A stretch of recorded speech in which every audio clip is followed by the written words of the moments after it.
Hey y'all, welcome back to my channel. In this video, I'm going to describe the autonomic nervous system, and it's going to be innervated by your sympathetic nervous system as well as your parasympathetic nervous system. Now remember, sympathetic is going to be your fight or flight, parasympathetic is going to be your rest and digest. Now with that in mind, let's talk about the sympathetic nervous system. Okay, it's going to have a certain type of receptor, and that receptor is called adrenergic. So you're going to have adrenergic receptors, which are going to respond to the neurotransmitter, norepinephrine. Okay, and when you think adrenergic, I want you to think alpha. And when you think alpha, you're going to think beta, and that's going to have all the different receptor subtypes. Okay, and there's a great acronym for the types of these receptor subtypes, so it's going to be KISS. And the reason why I say that is because these are all GPCRs, okay? So it's going to be your GQ pathway, your GI pathway, GS pathways, okay? So your GQ pathway is going to, remember, be that phospholipase C pathway. So it's going to have phospholipase C cleaving PIP2 into IP3 and DAG, leading to a variety of downstream effects. Your GS pathway is going to activate adenylyl cyclase, which is going to increase the levels of cyclic AMP, which in turn is going to phosphorylate pKa, leading to a variety of downstream effects. And your GI is going to be the exact opposite of that GS pathway, so it's going to decrease adenylyl cyclase activity. Okay, now that I have all these subtypes, you might be wondering, where do they innervate? Like, what do they do exactly? And when you think beta 1, I want you to think 1, there's only one heart, okay? And 2, there are 2 lungs, okay? Beta 2 is going to be 2 lungs. And when you think heart, I want you to also include in adipocytes as well as your kidneys, okay? Your kidneys are going to have that renin, all right? And then for your lungs, I want you to think, in addition to that, your uterine smooth muscle, okay? And then for your beta 3 is just going to be your brown adipose tissue. And that's the reason why we don't care about it too much, because brown adipose tissue is only going to be for babies, and that's going to result in thermogenesis, which is making heat for that baby. Okay. For your alpha 1, is going to be your pupil dilator. So for your eyes, remember, if a bear is chasing you, your eyes are going to dilate. So your pupil dilator. In addition to that, smooth muscle dilator as well. It's going to directly innervate your smooth muscle. And then for your alpha 2, I want you to think pancreas. I want you to think the beta cells of your pancreas secreting, or in this case, restricting the flow of insulin outside of the cell. So now that we have all these different receptors and where they innervate, I want to touch on how we make that norepinephrine. Okay, and how we make it is the first precursor, which is going to be your tyrosine. Okay, and tyrosine is not endogenously made by the neuron. Okay, so if we have a cartoon of a neuron right here, your tyrosine is not going to be endogenously in that neuron, so you're going to have to shuttle it in to the neuron before you can do anything. So shuttling that into the neuron is going to be a channel protein. It's going to be called system L. Okay, and once it's inside of the neuron, it's going to be turned into L-DOPA. Okay, and L-DOPA, the enzyme that catalyzes that reaction, you might imagine, is going to be called DOPA decarboxylase. So you're going to decarboxylate, if I can spell, you're going to decarboxylate that tyrosine into L-DOPA, and then you're going to use VMAT, which is vesicular monoamine transporter, and you're going to transport that into a vesicle. So it's just going to be L-DOPA inside of a vesicle, okay?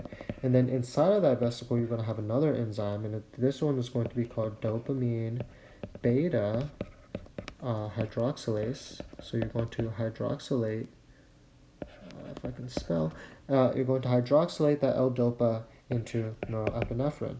And then once that neuron depolarizes, norepinephrine is going to go out into that synaptic cleft, right?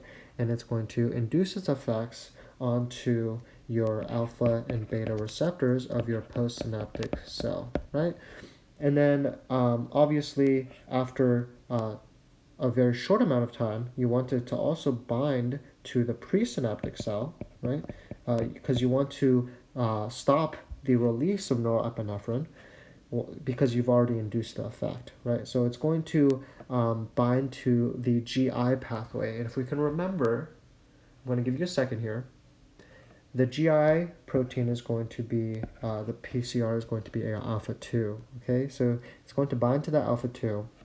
And once it binds, that's going to inhibit your norepinephrine vesicles from releasing again, okay?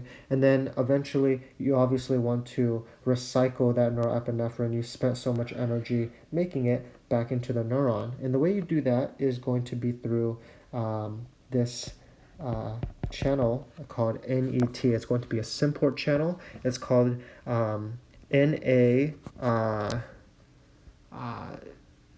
it's NA mediated norepinephrine transporter. Okay, so it's going to be a SYMPORT with sodium, and you're going to transport that back into the cell through diffusion, facilitated diffusion. Okay, so now that we have that out of the way, let's talk about the parasympathetic nervous system. Your parasympathetic nervous system, the type of receptor it has is going to be cholinergic, and cholinergic receptors use acetylcholine, as you might imagine.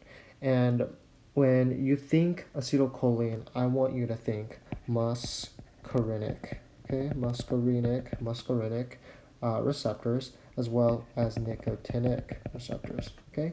And your muscarinic is going to be divided into 5 different subtypes. It's going to be your M1, M2, M3, M4, and M5, and it's going to be very similar to that GPCR pathway we talked about before. This time the mnemonic is going to be kick, okay? And the reason why we say that is because this is a GQ pathway, GI pathway, GQ pathway, and then for your M4 and M5, it's going to be GI and GQ. And the way I remember this is GI is going to be your even numbers, GQ is going to be your odd numbers. And the reason why the acronym, or in this case is going to be KICK, is because we really only care about that M1 through M3, okay?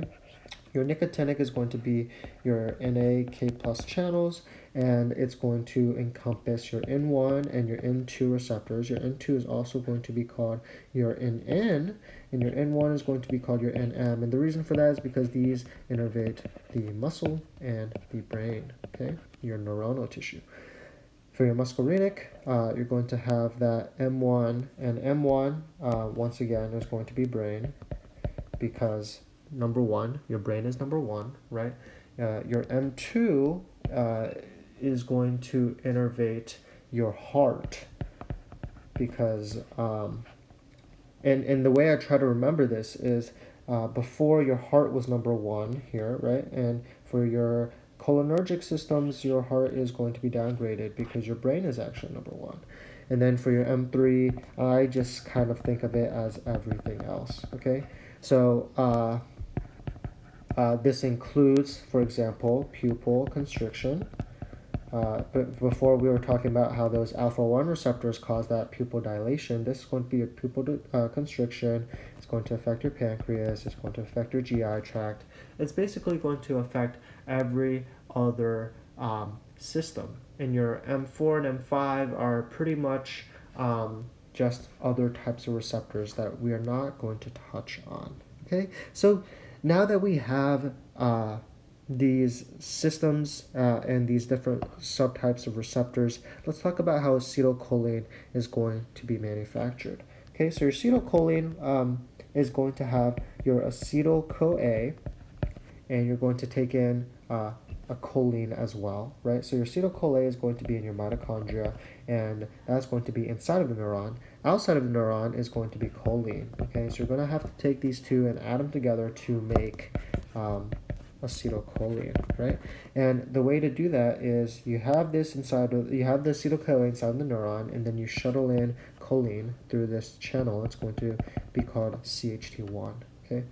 And once these two are both inside of the neuron, you're going to be able to make it into acetylcholine in one step, and that step is going to use a enzyme. It's going to be called CHAT, okay? And what that is acetylcholine, um, uh, choline acetyltransferase. Sorry, I'm pretty sure that's what it's called. Let me double check real quick to make sure. Yes, it is called choline acetyltransferase because you're transferring that acetylcholine onto the choline, right? Once it's inside the once it becomes acetylcholine, you're going to use what I like to call VCHAT, because it's going to be a vesicle acetylcholine transporter. That's going to be your acetylcholine inside vesicles, right? And then once you have depolarization and those voltage-gated calcium channels open, those calcium ions are actually going to interact with these vesicles, prompting the release of these vesicles into the synaptic cleft. Okay, and once it reaches synaptic cleft, obviously it's going to interact with those muscarinic as well as the nicotinic receptors on your postsynaptic cell. And then obviously also you're going to want to close that system very quickly, and you're going to use the inhibitory units that we were talking about before. And if you can remember them, it's going to be the M2, M4 receptors. And once it binds to those receptors, you're going to stop the release of acetylcholine. Okay, I'm going to stop that release, and unlike before with the adrenergic system, we're actually going to break this acetylcholine down, okay? And this is going to be inside of that synaptic cleft, right? Inside of the synaptic cleft, you're going to have acetylcholine esterase, okay? And that's going to esterify the acetylcholine and break it down, all right?